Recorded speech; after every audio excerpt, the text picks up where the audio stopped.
Gilang Dirga bantah main tangan saat ribut dengan istri. Gilang Dirga membantah kerap main tangan saat bertengkar dengan Adiesti Versa. Enggak lah, itu nggak benar, ungkap Gilang Dirga, dikutip dari YouTube Trans7 Official, Rabu, tanggal 13 September tahun 2023. Namun, Gilang Dirga mengaku sempat marah saat ribut dengan sang istri. Kendati demikian, Gilang Dirga tak main tangan ke istrinya, ia justru memukul pintu rumahnya sendiri.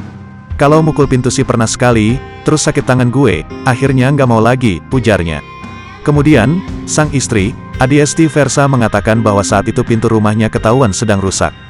Jadi pas itu ini pintunya lagi rusak, terus ditanyain, Gilang mukul, jelas Adiesti. Karena kalau dia mukul aku bakal kebayang nggak, tangannya Gilang segede paha aku, lanjutnya. Lebih lanjut, Adiesti mengungkapkan perilaku dari suaminya yang selalu baik dan menyenangkan. Ia pun justru menyinggung saat awal masa pacaran dengan Gilang Dirga. Disebutnya, Gilang Dirga malah lebih menyenangkan dan romantis saat belum menikah. Sejauh ini sih nis ya, so far nis. Tapi lebih nis pas pacaran memang, tandasnya.